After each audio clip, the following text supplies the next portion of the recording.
السلام علیکم میرے پیارے بچوں، آج ہم کلاس 3 کے چیپٹر نمبر 3 پڑھتے ہیں، جس کا ہیڈنگ ہے مضمون ہے حدیثیں۔ تو آئیے ہم شروع کرتے ہیں۔ بسم اللہ الرحمن الرحیم۔ اللہ تبارک و تعالی نے اپنے پیارے رسول حضرت محمد صلی اللہ علیہ وسلم پر قرآن نازل فرمایا۔ قرآن کریم اللہ کی مکمل اور آخری کتاب ہے۔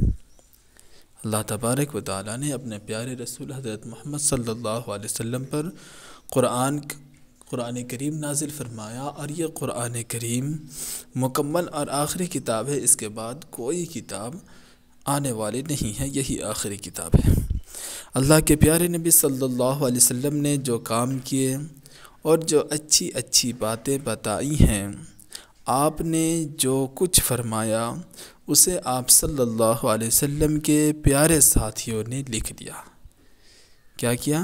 کہ جو باتیں آپ صلی اللہ علیہ وسلم نے بتائی ہیں، یا جو کام کیے ہیں، یا جو کچھ فرمایا ہے آپ صلی اللہ علیہ وسلم نے، اس کو آپ صلی اللہ علیہ وسلم کے پیارے ساتھی، جسے صحابہ کہا جاتا ہے، انہوں نے لکھ دیا۔ یہ باتیں بہت قیمتی اور فائدے کی ہیں۔ ان باتوں کو حدیث کہتے ہیں۔ کیا کہتے ہیں؟ ان باتوں کو حدیث کہتے ہیں۔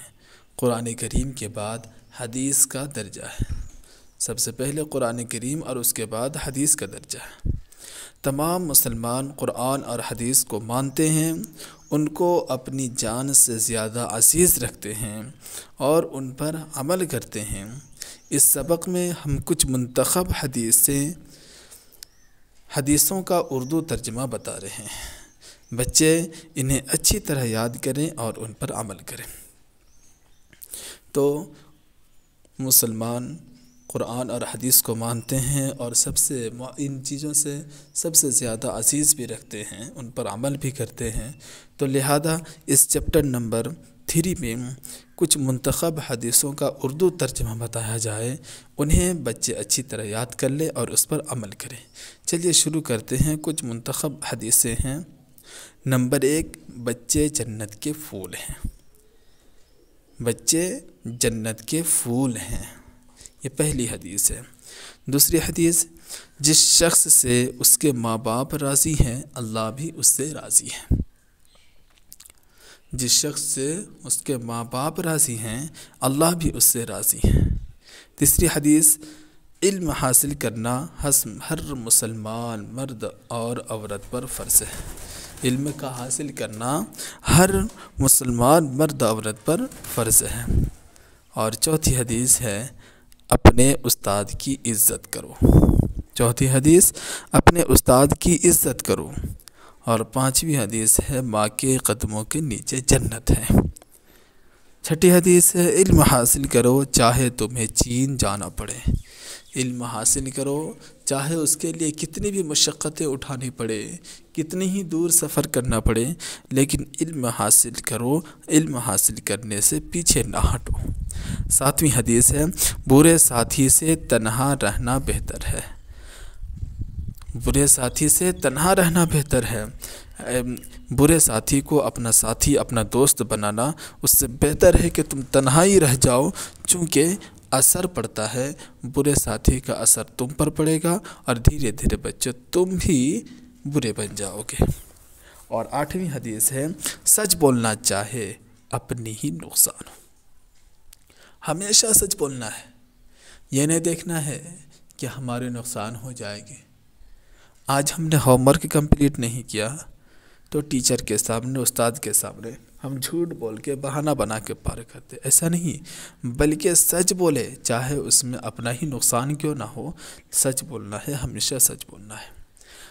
اور 9ویں حدیث ہے، بیمار کے سامنے بیٹھ کر مت کھاؤ۔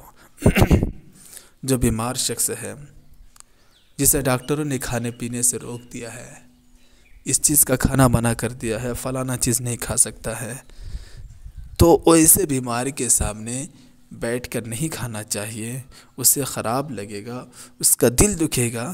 اس لیے بچوں اس پر عمل کرنا ہے، بیمار کے سامنے بیٹھ کر نہیں کھانا۔ اور 10ویں حدیث ہے تم میں سب سے اچھا وہ ہے جس کا اخلاق اچھا ہو۔ تم میں سے سب سے بڑھیا بچہ وہ ہے جس کا کردار اچھا ہو، جس کا عمل اچھا ہو، جس کا اخلاق اچھا ہو، ہمیشہ سچ بولتا ہو، ماں باپ کی باتیں مانتا ہو، وہ بچہ سب سے اچھا ہے۔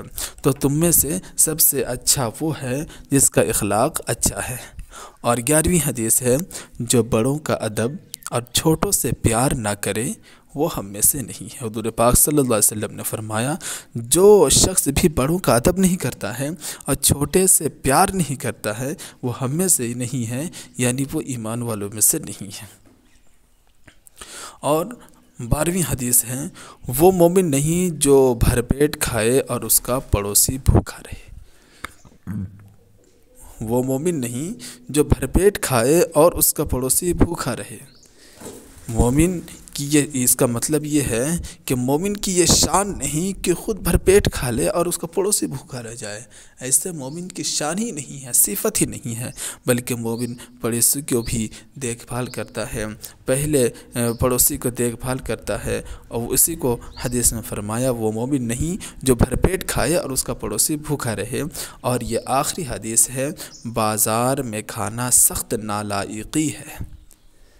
بازار میں کھانا سخت نالائقی ہے، کھڑے ہو کر کھا رہے ہیں، چلتے پھرتے کھا رہے ہیں، اس طرح سے کھانا یہ بری بات ہے۔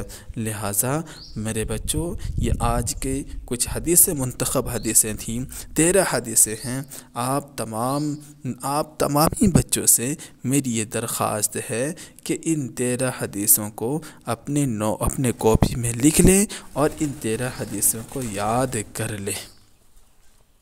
اوکے، السلام علیکم ورحمۃ اللہ وبرکاتہ۔